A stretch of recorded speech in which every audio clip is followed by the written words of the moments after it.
여러분은 찰스 셸돈 목사가 쓴 In His Steps, What Would Jesus Do? 라는 신앙 소설책을 혹시 아십니까? 네. 이것은 한글판으로도 번역되어 있는데 그 제목이 예수님이라면 어떻게 하실까? 라는 제목입니다. 이 책을 쓴 이 셸돈 목사님은 자신이 청년 목사 시절에 실직한 인쇄공으로 위장하여 자신이 목회하던 도시에 교회마다 돌아다녀 보았는데 그때 교회에 대한 큰 충격을 받으면서 자신의 체험을 바탕으로 하여서 이 책을 쓰게 되었다고 합니다. 이 책의 주인공으로 등장하는 맥스웰 목사는 미국 레이몬드 제일교회의 담임 목사입니다.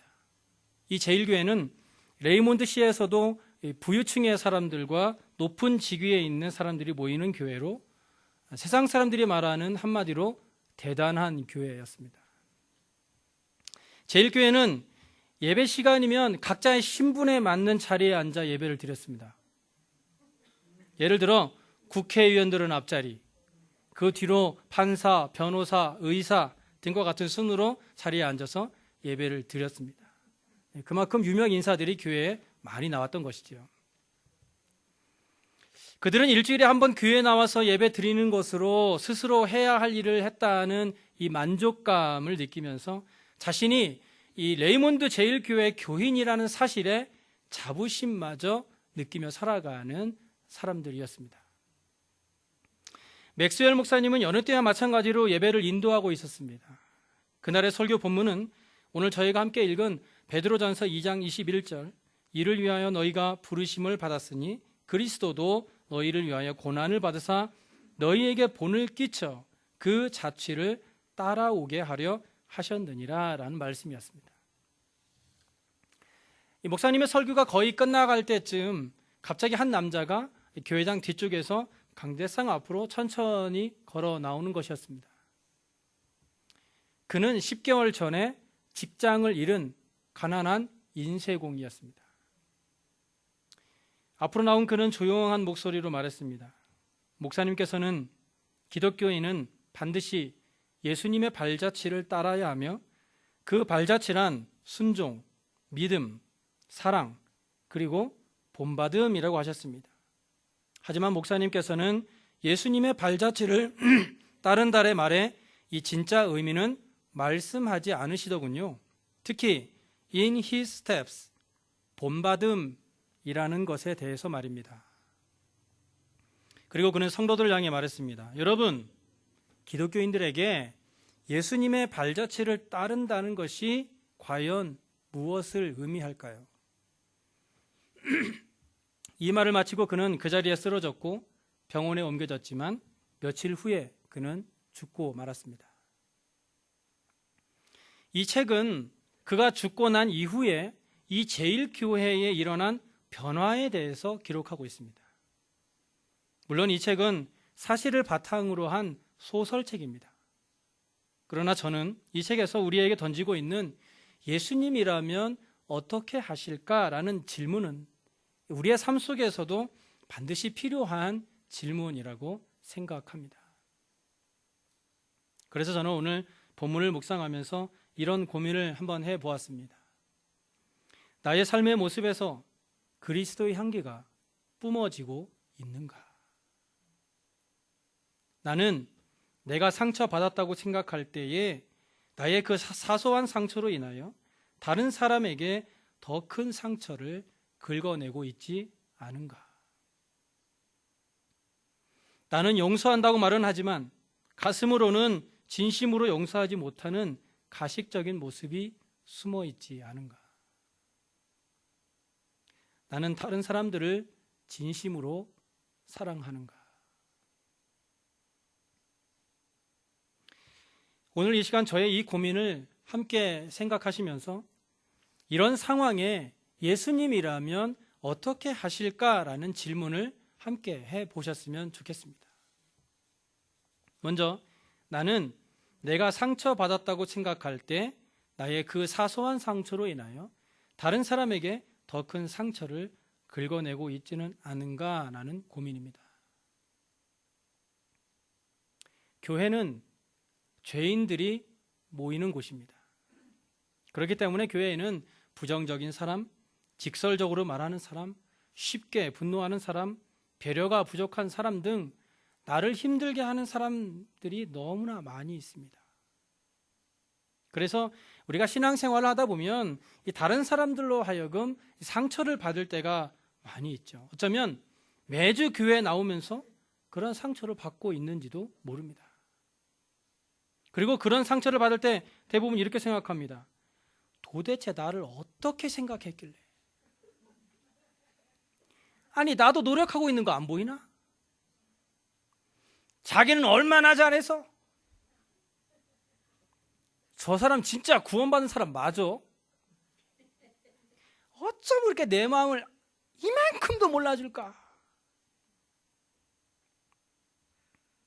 이렇게 상처를 받고 난 후에 집에 돌아가 보면 생각하다가 화가 치밀어 올라서 이런저런 생각에 잠도 이루지 못하는 경우가 많이 있습니다. 그런데 이렇게 내가 더 많은 상처를 받았다라고 생각되어질 때 이런 생각을 한번 해봤으면 좋겠습니다. 예수님이라면 어떻게 했을까? 예수님이라면 어떻게 했을까? 갈라디아서 6장 1절에 이렇게 말씀합니다. 형제들아, 사람이 만일 무슨 범죄한 일이 드러나거든 신령한 너희는 온유한 심령으로 그런 자를 바로잡고 너 자신을 살펴보아 너도 시험을 받을까 두려워하라. 사실 우리가 상처를 받았을 때에는 그 상처를 말로 표현할 수 없을 만큼 극심한 고통을 받게 됩니다. 정말 그 순간만큼은 어떤 위로의 말도 귀에 들어오지 않죠. 그런데 사실 그때가 바로 자기 자신을 돌아볼 수 있는 중요한 시간이라는 것을 우리는 기억해야 합니다. 내가 누군가에게 상처를 받았을 때에 나는 또한 누군가에게 상처 준 적이 없는지, 나에게 상처를 줄 그 사람을 보면서 나도 또한 그 사람과 똑같이 그런 고통을 누군가에게 주었다라는 것을 깨달을 수 있어야 한다는 것입니다. 그러나 혹시 나는 그렇게 한 적이 없는 것 같다, 그런 생각이 나지 않는다 하더라도 나도 충분히 앞으로 이와 같이 똑같은 상처를 누군가에게 줄 수 있다라는 것을 기억하면서 스스로 두려워해야 하는 것입니다. 그런데 우리는 보통 이 상처를 받는 순간 이런 기회들을 쉽게 날려버립니다. 이런 생각조차 하지 못하는 것이죠. 당장 내가 받은 상처에 집중하고 내게 상처를 준 그 사람에 대한 증오로 가득 차서 나를 돌아보고 앞으로 내가 범하지 말아야 할 죄에 대한 이 경고의 메시지를 들으려 하지는 않고 그저 그를 판단하고 정죄하게 되는 것이죠. 예수님은 마태복음 7장 2절에 이렇게 경고합니다. 너희가 비판하는 그 비판으로 너희가 비판을 받을 것이요 너희가 헤아리는 그 헤아림으로 너희가 헤아림을 받을 것이다. 상처받았을 때 우리는 보통 나의 상처를 공감해 줄 수 있는 사람을 찾습니다. 그리고 그 사람과 상처를 준 그 사람에 대해서 실컷 욕을 하죠. 그 사람이 그랬다고. 그래서 상처받은 사람이 가장 쉽게 범할 수 있는 죄가 바로 비방입니다. 비방이에요. 막 욕을 하는 거예요. 어째 나한테 그럴 수 있느냐? 너 알지? 막 이렇게 하면서. 나에게 상처를 준 사람을 직접 찾아가서 사랑하는 마음으로 그리고 온유하게 해결하기보다는 제3자를 찾아가서 상처를 준 사람에 대해 온갖 나쁜 말을 다 쏟아내야 속도 시원하고 또 풀린다고 생각을 하는 거예요. 그런데 여러분, 여기 분명한 사실 하나는 그러한 상황에 여러분의 마음을 가장 잘 알고 있는 분은 또 공감해 주시고 그것을 위로해 주실 분은 하나님입니다. 사람이 아니라 하나님입니다. 아무런 잘못도 없이 사울을 피해 도망 다녔던 이 다윗은 이렇게 노래합니다. 여호와여, 주께서 나를 살펴보셨으므로 나를 아시나이다. 주께서 내가 앉고 일어섬을 아시고 멀리서도 나의 생각을 밝히 아시오며 나의 모든 길과 내가 눕는 것을 살펴보셨으므로 나의 모든 행위를 익히 아시오니 여호와여, 내 혀의 말을 알지 못하시는 것이 하나도 없으시니이다. 다른 사람은 몰라도 주님은 아십니다. 여러분이 당한 그 상처를 누구보다도 잘 알고 있다는 것입니다. 또한 당신이 참고 있다는 것도 알고 계세요. 사랑하라는 하나님 말씀에 순종하기 위해 최선을 다하고 있다는 것도 하나님이 알고 계신다는 겁니다. 생각해보면 예수님처럼 억울한 슬픔을 당한 분은 없습니다. 그분의 입에, 그분의 행실에 더러운 악은 조금도, 아주 조금도 없었습니다. 그러나 그분은 찢기시고 상처 입었으며 죽임을 당하셨습니다. 예수님의 그 억울함을 한번 살펴보세요. 그 고통을 한번 생각해 보세요. 저와 여러분의 죄가 그분에게 상처를 남긴 것입니다. 저와 여러분이 예수님의 마음에 상처를 준 것입니다. 본문 23절과 24절에 욕을 당하시되 맞대어 욕하지 아니하시고 고난을 당하시되 위협하지 아니하시고 오직 공의로 심판하시는 이에게 부탁하시며 친히 나무에 달려 그 몸으로 우리 죄를 담당하셨으니 이는 우리로 죄에 대하여 죽고 의에 대하여 살게 하려 하심이라. 예수님은 상처 주는 사람에 대하여 더 큰 상처를 주지 않으셨어요. 오히려 그들을 위해 기도하셨습니다. 그들의 나음을 위해 채찍을 맞으셨어요. 예수님은 자신이 받은 상처에 대해 그렇게 하셨습니다. 둘째, 나는 용서한다고 말은 하지만 가슴으로는 진심으로 용서하지 못한 가식적인 모습이 숨어 있지는 않은가. 어떤 분은 이런 이야기도 하더라고요. 만약 그 사람이 우리 교회에 나온다면 차라리 내가 우리 교회를 떠나겠습니다. 나는 도저히 그 사람과는 같은 교회에 다닐 수가 없습니다. 만약 그런 마음이 있으시다면 마태복음 18장에 보시면요, 베드로가 용서에 대해 예수님께 묻습니다. 주여, 형제가 내게 죄를 범하면 몇 번이나 용서하여 주리이까? 7번까지 하오리이까? 우리가 쉽게 생각해 보면 베드로를 보면서 참 참을성도 없는 사람이야. 겨우 7번 가지고 예수님께 7번이면 됩니까? 라고 얘기하냐 이거예요. 그런데요, 잘 우리의 삶을 한번 생각해 보세요. 어떤 사람이 여러분이 하지도 않은 일을 가지고 좋지 않은 말로 소문을 막 냈다고 생각해 보세요. 당장에 달려가 가지고 내가 언제 그런 말을 했냐고 막 따져 물을 겁니다. 당장 진실을 밝히라고. 어쩌면 한두 번은 참을 수 있겠죠. 네, 한두 번은 참을 수 있습니다. 그런데 그 사람이 계속해서 말을 만들어내면서 여러분에 대해서 안 좋은 말들을 퍼뜨리고 다닌다면 여러분은 어떻게 하시겠어요? 그 사람이 7번씩이나 소문을 낼 때까지 참을 수 있습니까?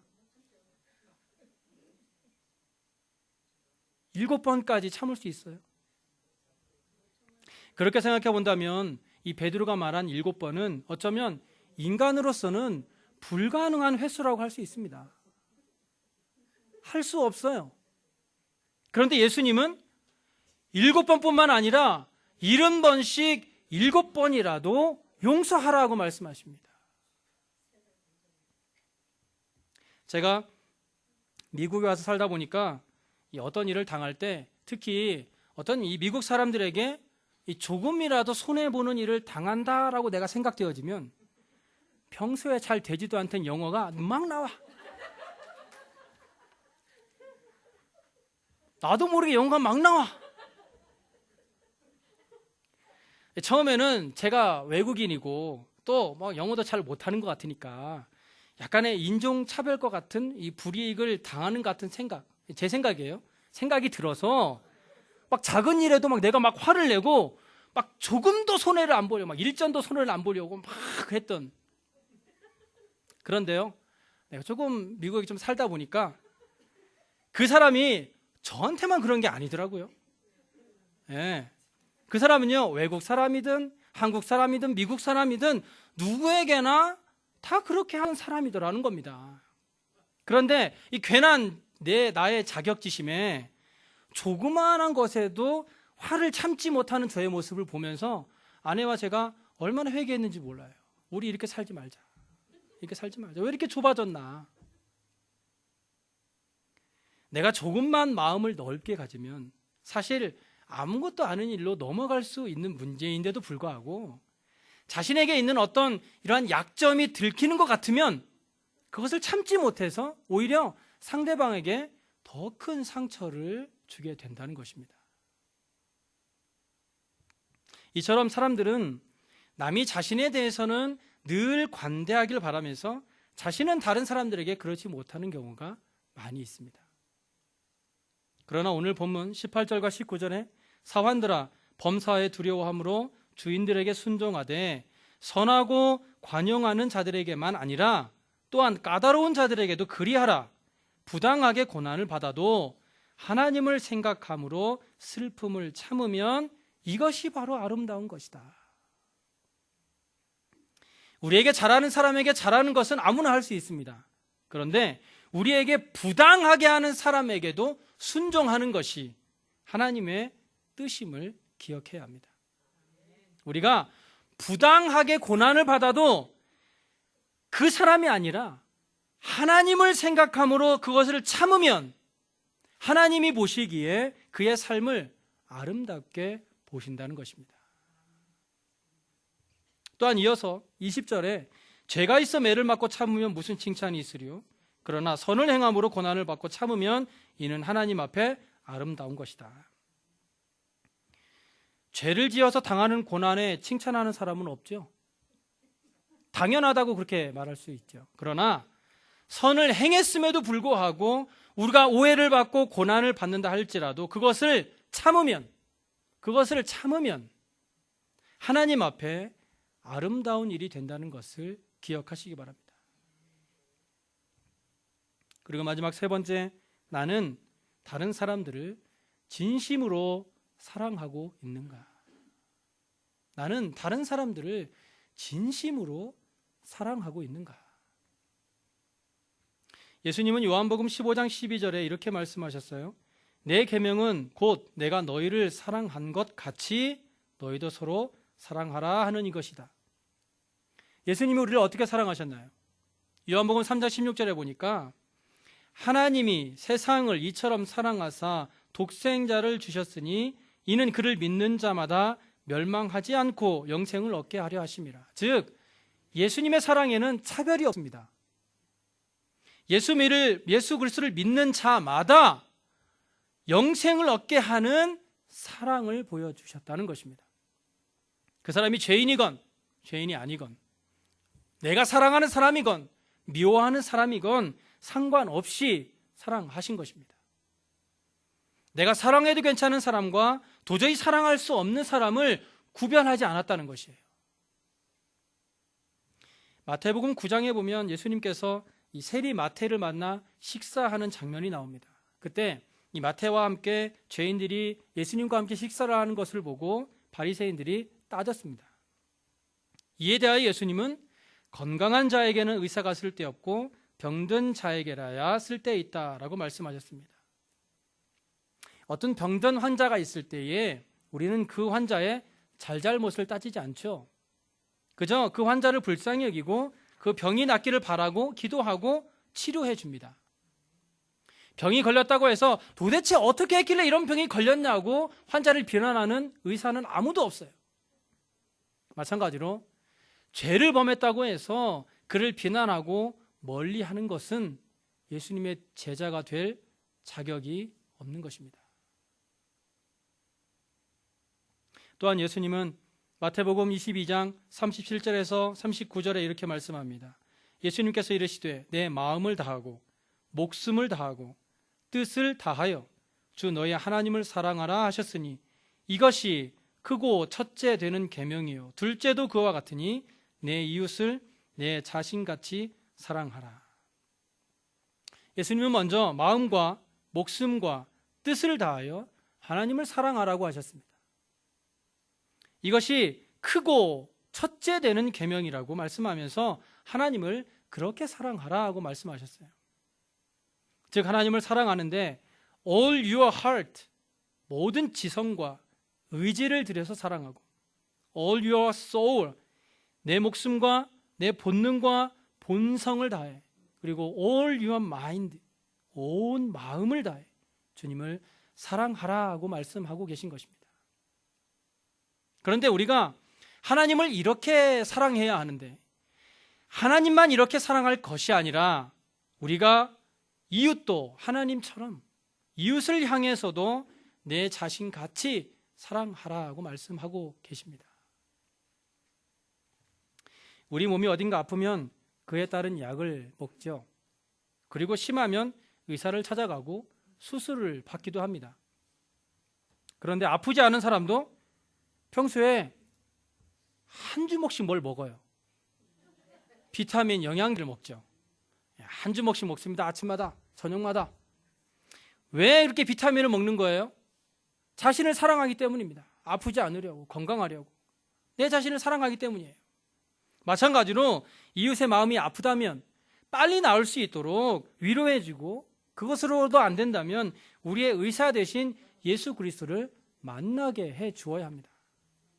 그리고 그 전에 그러한 병에 걸리지 않도록 언제나 하나님의 말씀의 비타민을 먹을 수 있도록 도와주어야 합니다. 나만 혼자 먹고 나 혼자 건강할 것이 아니라 우리의 이웃과 성도들과 함께 건강할 수 있도록 이 복음의 비타민을 함께 나누어야 한다는 것입니다. 그러므로 우리는 이런 신앙생활을 함에 있어서 항상 예수님이라면 어떻게 하실까라는 것을 생각하면서 예수님처럼 생각하고 예수님처럼 말하고 예수님처럼 행동하며 사는 삶을 살아야 합니다. 바이올린을 연주하는 사람을 바이올리스트라고 하고 피아노를 연주하는 사람을 피아니스트라고 하죠. 바이올리스트는 바이올린으로 음악을 연주합니다. 피아니스트는 피아노로 음악을 연주합니다.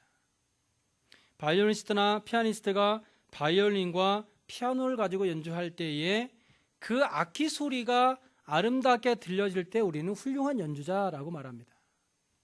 마찬가지로 그리스도인은 그의 삶에서 그리스도가 나타나야 합니다. 사도행전 11장에 보면 최초로 그리스도인이라 불렸던 사람들이 나옵니다. 바로 안디옥 교회 사람들입니다. 그들은 성령과 은혜가 충만하여 그리스도만 전하고 그리스도를 닮아가는 사람들이라는 소문이 온 예루살렘에 퍼지게 되면서 그들을 일컬어 그리스도인이라고 불렀던 것입니다. 그리스도인. 저와 여러분은 모두 그리스도인입니다. 그렇다면 우리의 삶에도 그리스도의 향기가 뿜어져 나와야 하는 것입니다. 나를 볼 때 그리스도가 보여야 한다는 것입니다. 나의 악한 모습이 아니라 다른 사람이 나를 볼 때에 그리스도가 보여지는 삶, 그 사람이 바로 그리스도인의 삶이다라는 것입니다. 우리가 어떤 일을 할 때나 내가 상처를 받거나 누군가를 용서해야 할 때 과연 예수님이라면 어떻게 하실까를 생각해 보시기 바랍니다. 그것을 실천하시기 바랍니다. 얼마 전에 저는 네가 나를 사랑하느냐라는 제목으로 베드로의 이야기를 가지고 함께 은혜를 나눴었습니다. 그런데 마침 그날이 교회 대청소를 하는 날이었어요. 모두 식사를 마치고 각자 청소 구역을 나누고 막 청소를 시작했을 때 어떤 한 집사님께서 저에게 오셔서 이렇게 말씀하셨어요. 원래는 제가 교회 청소하는 날에는 별로 도움이 되지 못해서 그동안 청소하지 않고 그냥 집에 갔었습니다. 그런데 오늘 이 목사님의 설교를 듣고 예수님을 사랑하는 마음으로 저도 청소를 하려고 하는데 제가 무엇을 해야 할지 알려주세요. 저는 그 집사님의 그 말씀에 제가 더 큰 은혜를 받았어요. 하나님의 말씀을 듣고 한 사람이라도 변화되고 하나님의 말씀을 실천하는 삶을 사는 모습을 바라볼 때 목회자가 보기에도 이렇게 기쁘고 아름다운데 하나님이 보시기에는 얼마나 아름다울까. 사랑하는 베들교회 성도 여러분, 우리가 살다 보면 여러 가지 어려운 문제들을 만나게 됩니다. 그러나 그때마다 이거 하나만 기억하시기 바랍니다. 예수님이라면 어떻게 하실까? 지금 이 상황에 예수님이라면 과연 어떻게 하셨을까? 지금 나와 같은 상황에, 이 힘든 상황에 예수님이라면 어떻게 하셨을까? 여러분은 이미 그 답을 알고 있습니다. 그런데 문제는 우리가 그 답을 알면서도 실천하지 못한다는 것입니다.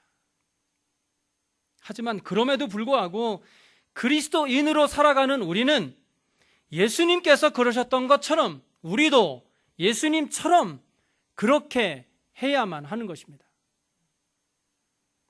나에게 오는 손해, 나에게 오는 오해, 나에게 오는 온갖 비방의 말에 상처만 받을 것이 아니라 그러한 상황에 예수님이라면 어떻게 하실까를 생각하며 예수님의 마음으로 모든 일을 사랑으로 감당해 나아가는 저와 여러분의 삶이 되시길 간절히 소원합니다.